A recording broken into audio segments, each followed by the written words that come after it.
नमस्कार,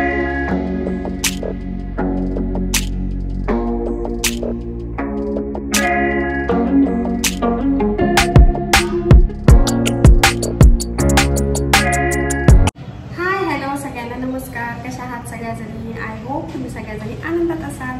तर आजच्या व्हिडिओची सुरुवात ही क्लिनिकमधून झालेली आहे। तर हे आहे माझं क्लिनिक। एखाद्या दिवशी मी तुम्हाला क्लिनिकची पण टूर देणार आहे। पण चला, आता मी क्लिनिकमध्ये आलेली आहे आणि इथून पुढे आता होणार आहे त्या दिवसाची सुरुवात। सकाळी खूप जास्त गडबड झाल्यामुळे ना मी काही जास्त शूट केलं नाही आणि चला आता व्हिडिओमध्ये तुम्ही शेवटपर्यंत राहा आणि व्हिडिओ पूर्ण बघा।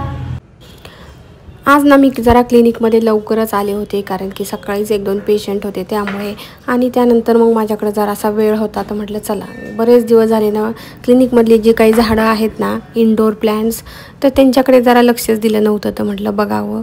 तर हे जे आहे ना बांबू प्लांट, हे पॉझिटिव्ह एनर्जीसाठी किंवा ग्रोथसाठी मी हे ठेवलेलं आहे। तर यातली बरीचशी पानं आहेत ना, ती अशी थोडीशी सुकल्यासारखी होतात मधनं अधनं।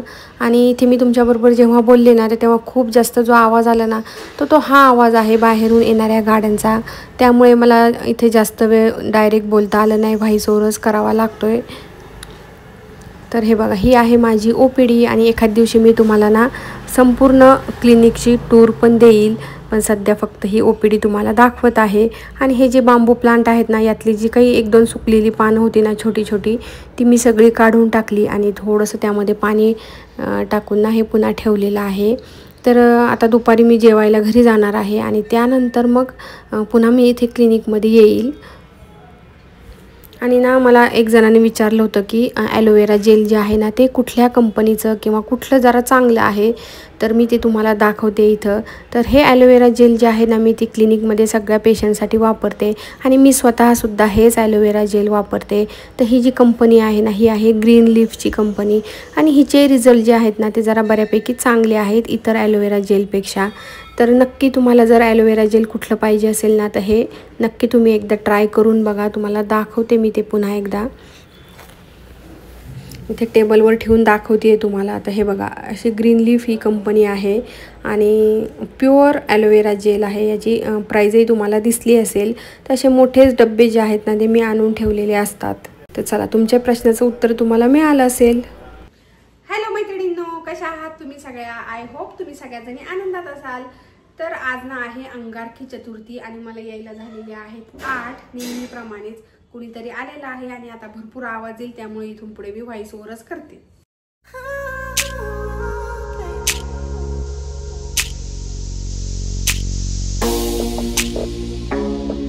तर आता संध्याकाळी ना जेव्हा मी घरी आले ना, मला यायला 8 वाजले होते आणि तिथून पुढे आता मला सगळा स्वयंपाक करायचा आहे। आज अंगारकी चतुर्थी आहे, तर छान असे मोदकही बनवायचे होते आणि आज भाजीला ना मटर पनीरची भाजीसुद्धा बनवायची आहे। संपूर्ण सागर संगीत असा सगळा स्वयंपाक करायचा आहे आणि 8 वाजलेच सुरू करायला। आणि आता आले ना, तर किचन ओट्यावरचा पसारा बघून तर म्हटलं आता अजूनच उशीर होणार, तर म्हणून मी आधी ठरवलं की सगळा किचन ओटा थोडासा आधी मोकळा करावा, म्हणजे जरा पटपट कामं सुचतील। तर आधी सगळी भांडी जी होती ना, जी किचन ओट्यावर होती, तर ती काही घासायची होती, ती घासायला ठेवली आणि बाकीची जी ठेवून द्यायची होती ती ज्या त्याच्या जागेवर ठेवून दिली। आणि आता इथे भाजीची तयारी करून घेणार आहे। तर मटर पनीरची भाजी करायची आहे ना, तर त्यासाठी पनीर आणि काजू वगैरे मी येतानाच घेऊन आले होते।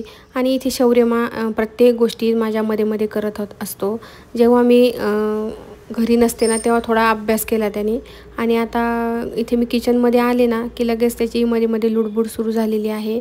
तर प्रत्येक गोष्टीत त्याला किचनमध्ये यायचंच असतं आणि लागेल ते गोष्टी मला देतो किंवा सांगेल ते कामही तो पटकन करतो, त्यामुळे मलाही थोडीफार त्याची मदत होत असते। आणि गप्पाही आमच्या चालू असतात, शाळेतल्या काही गोष्टी ते सांगत असतात दोघं पण, आणि स्वयंपाक करता करता मग त्यांच्याशी गप्पा आमच्या सुरू असतात अशा। तर इथे मटर पनीरची भाजीचा आधी मसाला मी इथे तळायला टाकणार आहे आणि त्यानंतर मोदकाची तयारी करून घेणार आहे। म्हणजे मसाला जरासा गार होईपर्यंत ना मिक्सरला फिरवायच्या आधी जरा गार होऊ द्यायचा, तर त्यासाठी जरा तो थंड होईल तोपर्यंत। आणि आता इथे नारळ फोडून घेतला आहे मी, आणि याचं जे नारळाचं जे खोबरं आहे ना, ते आता मी असं ग्लासच्या ज्या कडा आहेत ना, त्या अशा प्रकारे घालून ना ते सेपरेट करून घेते। हे जे नारळ आहे ना, ते बऱ्यापैकी चांगलं कडक होतं, त्यामुळे ना खोबरं बाजूला होतच नव्हतं पटकन, त्यामुळे मग थोडंसं मी त्याला आधी फोडून पण घेतलं आणि मग ग्लासच्या मदतीने सगळं खोबरं बाजूला केलेलं आहे। तर तुम्ही ही टिप नक्की वापरून बघा, किंवा ह्याच्यापेक्षा तुमच्याकडे जर काही वेगळी टिप असेल की जेणेकरून खोबरं जे आहे ना ते पटकन सेपरेट होईल, तर ते मला नक्की सांगा. कारण हे जरा मला आज जरा अवघडच वाटलं होतं, पण ग्लासमुळे जरा ते सोपं झालं होतं आज.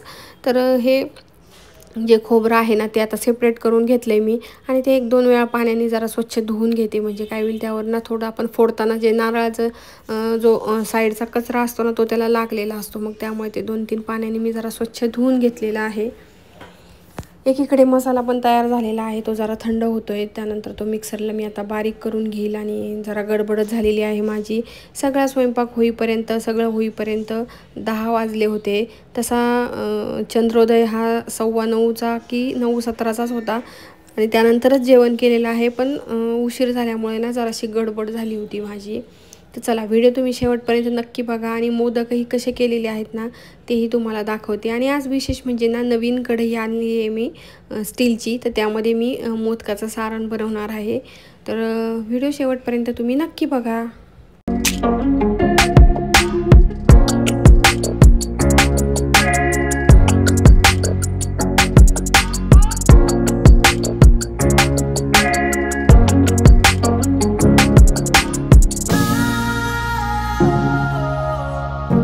आणि आता हे जे नारळ आहे ना ते मी 2-3 पाण्याने स्वच्छ धुवून घेतलेले आहे, कारण की फोडताना त्याला बराचसा कचरा लागतो. तर स्वच्छ असं धुवून घ्यायचं, आणि एका चाळणीमध्ये ठेवले जरासं पाणी सुकण्यासाठी, आणि त्यानंतर ते किसून घ्यायचं. आणि आता इथे ना मी नवीन कढई जी घेतली आहे ना स्टीलची, तर त्यामध्ये हे मी बनवणार आहे. त्यामुळे ती कढई आता स्वच्छ पाण्याने 2-3 वेळा आधी घासून घेतली, आणि आता 2-3 वेळा धुवून घेते. त्याचे स्टिकर पण काढायचे आहेत, पण ते स्टिकर काढत बसायला काही एवढा वेळ नाही आहे माझ्याकडे, म्हणून मी ते आता उद्या वगैरे काढेल. तर कढई गरम करायला ठेवली आहे. 1 चमचा तूप त्यामध्ये घालायचं, आणि ही जी तयारी करून ठेवली आहे ना मोदकाची, तर ती आता यामध्ये ना किसलेलं खोबरं घालायचं. गूळ जो तिथे ठेवला आहे ना मी ताटामध्ये, तो जरा थोडासा जास्त झालेला आहे. गूळ थोडासा प्रमाण तुम्ही कमी टाका. आता हे सगळं आपल्याला तुपावर हलकंसं भाजून घ्यायचं आहे. खूप जास्त लगेच भाजायचं नाही, थोडंसं 1-2-3 मिनटं फक्त भाजून घ्यायचं, आणि मग यामध्ये गूळ घालायचा. तर अशा प्रकारे हे मी मोदकाचं सारण बनवून घेणार आहे. आणि हे जे मी मोदक बनवणार आहे ना ते वाफेवरचे मोदक बनवणार आहे, तळलेले मोदक नाही. तर हे बघा, हा गूळ यामध्ये मी घातला आहे, पण तो थोडासा जास्त झाला होता, कारण मोदक खाल्ल्यानंतर तर ते जरासे जास्त गोड लागत होते, त्यामुळे थोडंसं गूळ ना कमी टाका. आता हे बघा, छान असं सगळं मिक्स झालेलं आहे. आणि यानंतर खूपच जास्त गडबड झाली, त्यामुळे मी काही जास्त शूट केलं नाही. आणि हे आहे आजचं जेवणाचं ताट. मस्त असं जेवणाचं ताट तयार केलेलं आहे.